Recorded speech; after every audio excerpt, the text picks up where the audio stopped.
मी जान्हवी। आजच्या दिवसाची सुरुवात मी श्रीदेव मल्लिकार्जुनाच्या दर्शनाने केली। हे आहे राजापुरातल्या आमच्या वृंदावन या गावातील जवळपास 400 वर्ष जुनं असलेलं मल्लिकार्जुनाचं मंदिर।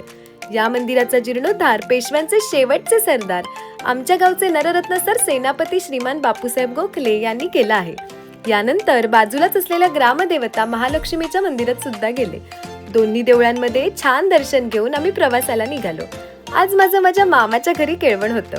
माझ्या मामाचं गाव आहे राजापुरातलं अणसुरे गाव। माझ्या मामाचं घर तुम्हाला खूप आवडेल असं आहे हा।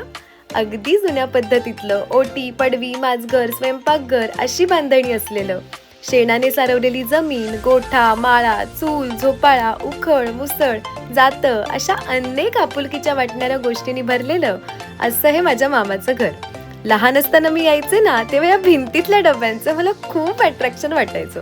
भिंतीतले डबे म्हणजे पूर्वी भिंतीमध्येच मोठमोठे माठ बसवून त्यांचा साठवणुकीसाठी वापर करत असत। यानंतर माझ्या मामीने मस्तपैकी केळीच्या पानांवरती गरमागरम जेवण वाढलं, माझी ओवाळणी केली, आईची ओटी भरली, सगळं इतकं छान वाटत होतं ना। फायनली संध्याकाळी आम्ही रत्नागिरीला घरी यायला निघालो। येता येता आडिवऱ्यातला फेमस वडापाव सुद्धा खाल्ला। तर आजचा व्लॉग तुम्हाला कसा वाटला मला कमेंटमध्ये सांगायला विसरू नका हा। भेटूया नेक्स्ट व्लॉगमध्ये। बाय।